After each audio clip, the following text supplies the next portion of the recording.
Jamie's here. Jamie? Yeah, sorry about that, everybody. My power went out. Came out, back on. It happened. You know what? One speaker today is in storm and he couldn't join because of the storm. Well, So, we're having the same here. So oh my God. I appreciate everybody's patience, and I'll share my screen here in a second. Let me just get everything opened. But team, what I'm going to be able to do today is show you specifically social selling from a different perspective. It's going to be very tactical. I'm going to show you how to mine signal intelligence out of tools like LinkedIn to be able to make informed decisions.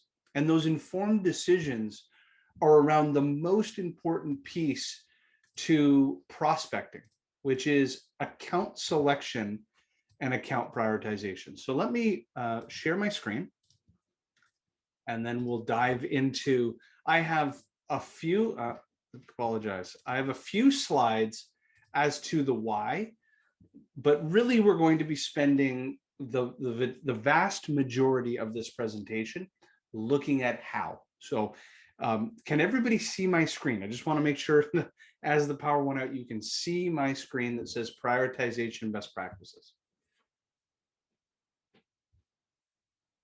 Let me just check the chat box. Yes, okay, fantastic. So team, here is why you want to be thinking about evolving using tools like LinkedIn. Now, I recognize that in the Russian Federation, this is an emerging tool in comparison to where I live in Toronto, Canada. But it's important to understand two things. One, if you sell into global businesses, the key stakeholders within those companies, they're not always just in Russia. And number two, like any technology, what you used last year will be different than this year and will be different than next year. I can tell you around the world, some of our customers have started using Facebook for business.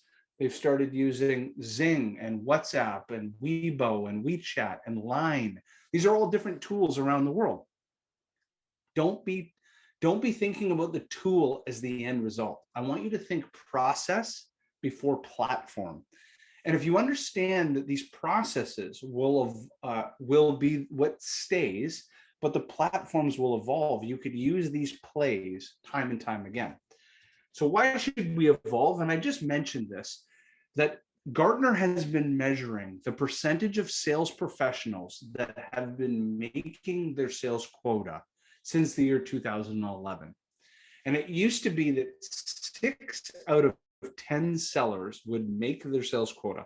And every year, that number got worse and worse. The year before COVID, 2019, less than 50% of sales professionals around the world globally were not making their sales quota. And let me just quickly, I have two internet and it should stabilize everything. So what Gartner did is they bought another company called Topo that was measuring the percentage of sellers that were not making their quota. And what they found was that 83.4% of those people were not making their quota because of poor time management. So what does poor time management mean? Well, it actually is account selection and account prioritization are the number 1 and 2 reasons. That means that sellers are artificially calling through the phone book, just picking random accounts in their named account list or in their geographic territory or verticalized territory. And they're not thinking critically and objectively as to why they're spending time on those accounts. And the bigger problem is that when they are getting ready to engage those accounts, the sales team thinks that when they're adding the most value is when they're live in the boardroom or when you're on a Zoom call like we are right now. But in fact, as the buyer, and I want you to picture you're all buyers right now, it's actually a really small percentage of the time we would spend together. It's actually only 17% of the buying journey. The other 83%, you as the buyer would reach out to your peer-to-peer network. You would do online due diligence. You would start doing deep research through Google. You don't need me as the sales professional to tell you about best practices. So that between the sellers not digitizing themselves and the buyer changing, a lot is affecting how we have to think about sales quota.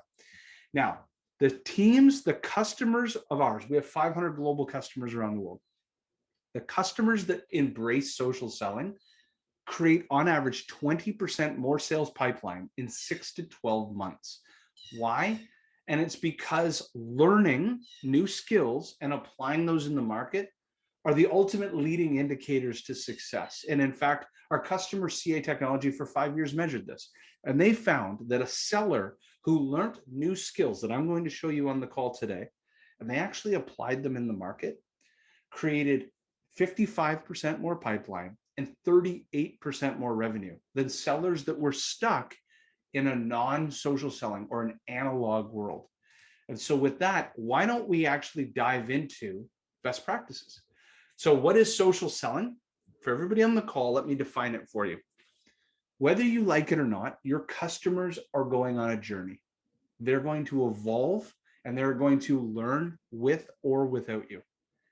The question you have to ask yourself is, how do I meet them halfway? How do I help them? And every day you're using triggers, referrals, insights, and competitive intelligence. You're acquiring this information from Google and LinkedIn and all these tools to make informed decisions. That's what we need to do. It's all that social selling is, digitizing the collection of information to make informed decisions and using it to engage. So all this information for the first time has been made publicly available over the last 5 to 10 years on social platforms, on digital platforms. You're not changing how you sell. You're changing how you're acquiring information and then communicating with your customer. So with that, why don't we dive into a few tips that are going to help you along the journey? Number one, the biggest change that you can make is how you identify accounts to select and prioritize, specifically about analyzing the opportunity in those accounts or analyzing the risk. So let me show you what I mean. Signals come in 5 categories. If you're in marketing, you're already used to this one here, buying intent. That means people are Googling keywords, raising their hand, telling people at your company, I want to learn more. They're downloading your ebooks, they're going to your webinars, they've listened to your podcast. That's one category. Category number 2, for any of you who have a customer success team, you might sell a software. You can monitor who's using more of that software, less of that software, using it the right way, using it the wrong way. That's called product usage. But then there's these categories called compelling events. Humans are the ones that make decisions in businesses. Imagine that humans are going into businesses, out of businesses, being promoted in companies. They're growing their departments, they're shrinking their departments, they're recruiting for their departments. All of these are early leading indicators to where either a priority is going to change in a business for you or leave and take the priority away. So why don't we actually monitor these? So let's actually do this together. What I'd like you to all do on the call is picture that you are her right here. You all have life experiences. You went to certain universities. You might run marathons. You might collect items. You engage on social platforms. These are all things that make up you. And you have what's called a sphere of influence. Now, to make this real, as an example, I went to 2 universities. I went to the University of Ottawa in Ottawa, Canada, and I went and did my master's degree in Adelaide, Australia. I can actually search any university in the world. Specifically, this is you reverse engineering your world. And I ask myself, who went to my university, lived in Australia, but then now moved away and moved to Russia? And because when I'm communicating with these people, like Marcus, what it offers me is the ability to connect at a human level. We can talk about the beaches in Australia, or living in wine country where most of Australia's wine comes from Adelaide. And I can connect on a personal level and then engage in a business conversation. So it allows me to, we both in the business program, as an example, let's picture that Marcus actually made up my ideal customer profile. And I'm messaging Marcus, Marcus, when was the last time you went back to Adelaide? I see you were there a bunch of years ago. Did you ever go to Wolf Blass Winery, or did you ever go swimming in the ocean there? By the way, I notice that you work at this company. We also serve the petroleum industry. Would love to know more how I can help. The probability that Marcus is much more engaged to me because we connected on a personal level it's far greater than if I just called his business and cold called in with no relevancy. So the reason I'm showing you this is once you understand that you have a sphere of influence, then you recognize that your customers have a sphere of influence. So what's happening in your own customer base is people will up and leave and they'll go into accounts. They might even up and leave and go into accounts that are very important to you, named accounts. I can tell you who's recruiting all the IT leaders or HR leaders or marketing leaders out of your customers. I could even see who are the best people from your customers to be referrals to another business. So let's make this real. What I want you to picture is what I've done here is I took some of our customers right here, company. But what I did is reverse engineered it. I asked it to look for past, not current employees of Intel, Microsoft, and Thomson Reuters. I sell into Russia. I sell to the C level, the director and the VP in sales. And what you have are people that up and leave our customers and they go into other businesses. And so each one of these people, depending on the year that you served these customers, have one thing in common. They used to be at Microsoft. They may have gone through our training at Sales for Life, and they've up and left and went to a different business in Russia. Now, when I'm communicating with Victor, I have something valuable to talk about. By the way, Victor, we've trained all Microsoft Azure sellers around the world. And so now that you are over at this bank or you're at Yandex, I have something to talk about because you experienced our services when you were at Microsoft.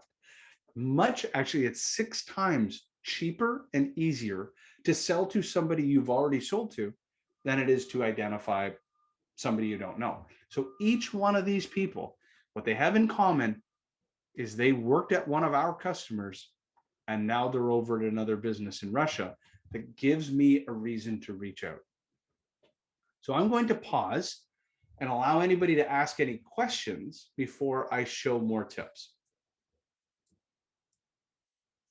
So I'll look for the chat box to see if there's any questions in the chat. And so far, I don't see any. Okay. So let me show you a few other tips. So what we have here as an example is I've asked it, this is called the cross-reference search. So what if Yandex was the account that I want to target? So I see in the chat box, it is clear, nice examples, thank you. What if the current company I want to target is Yandex? And you see how when I open this box, these numbers appeared? That means from reverse engineering my customers, Intel, Microsoft, Thomson Reuters, past, not current, these are the companies that have taken all of the talent from these companies, became CXOs, directors, and VPs of sales. So if I'm targeting Yandex, hopefully I'm pronouncing that company right, but all of these people are from my customers that are now at that business. So this is what we call an asymmetrical competitive advantage. It means I have a disproportionately larger advantage targeting this account because I have so many people inside that account that know who Sales for Life are, that went through our training, that used to work at Microsoft. I have a very relevant story. So now my account selection and prioritization shifts. I don't randomly call a Russian business. I'm actually going to focus on this account because I have an advantage of relationships in that business. So this is how we develop account lists. So once you understand that, you recognize that people also have this. So I want you to picture you're working with your customer success team. Your customer success team, hopefully, are connected with your customers. And let's picture that we have a customer. And that customer, as an example, on my customer success team, I would ask them, well, who does she know? Who could she introduce us to? Well, what they should be doing is going into the first, be a first degree LinkedIn connection, which helps. Number two is I can dive into her LinkedIn connections and I can click the company tab and it shows me the companies that she's most connected to. This is called high social proximity, meaning I'm not going to randomly try to ask for a referral. What I'm going to do is say, what if you introduced me to Softline? Because you know 25 people over at Softline.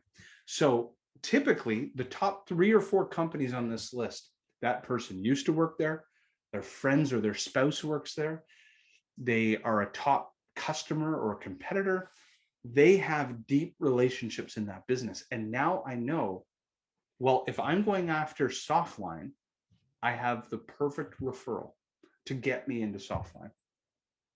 So I'll pause. Before I show you a different type of signal, a time-based signal, I wanted to see if there's any questions.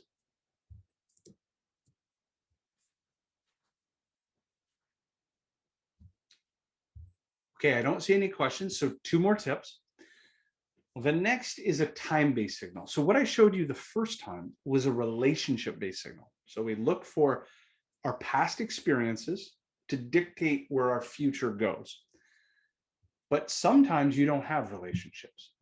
But time and job changes, also known as human capital migration, is the ultimate leading indicator to where a priority might go into a business. The priority might leave the business. They're doubling the department size, showing you where they're deploying capital or what's happening in that business.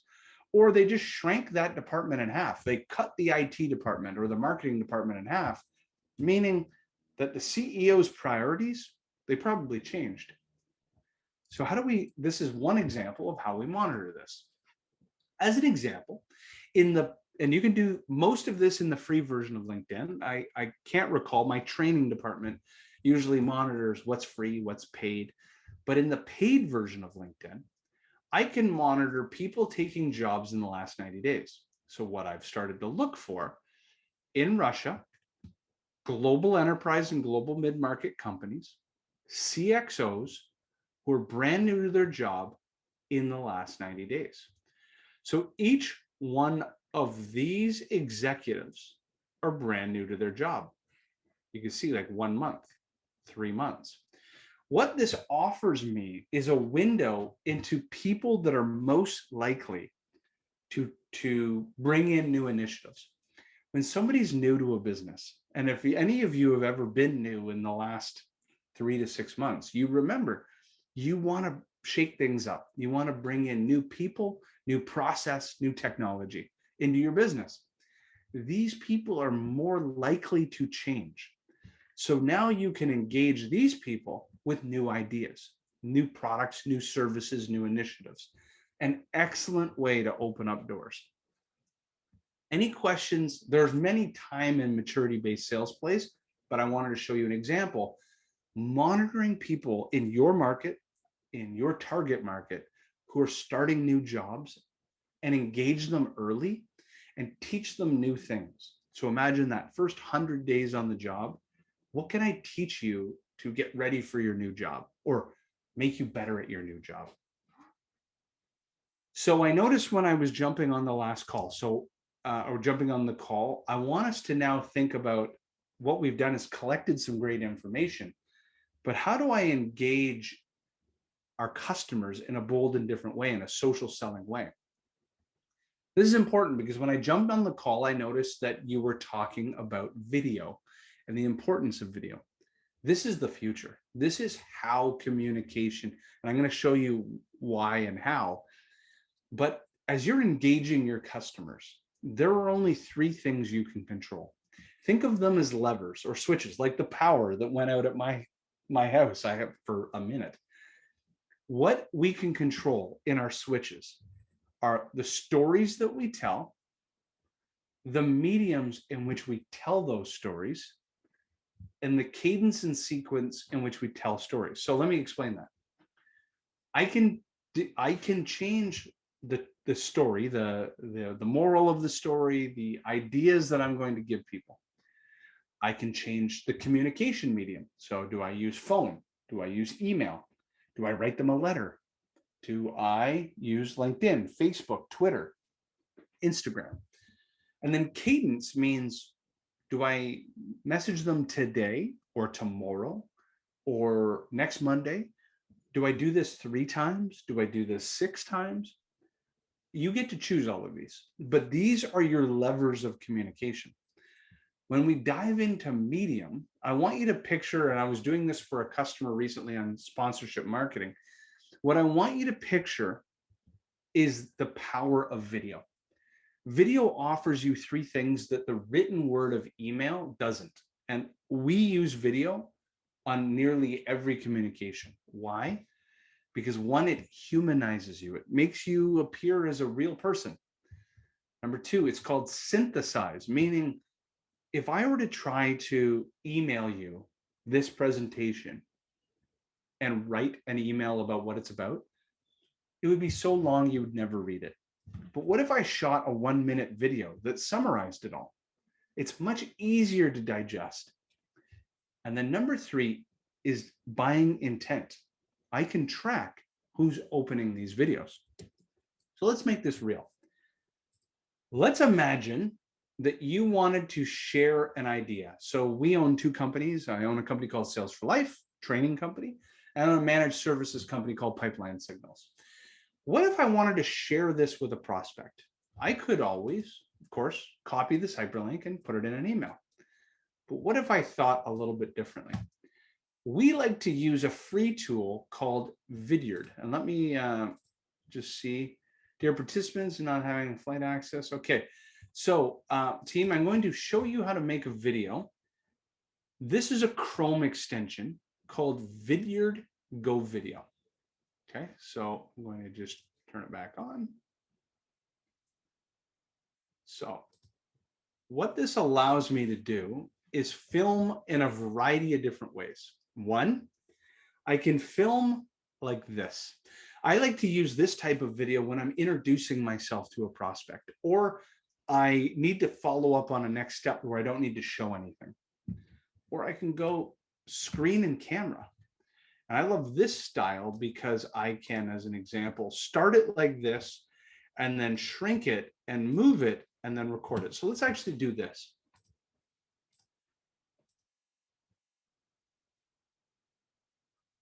Hi, Victor. This is Jamie Shanks at Pipeline Signals. I hope you're doing well. On our last conversation, we were talking about your sales routines and how signals could be critical, finding signals for your sales team to introduce them into your existing sales routine.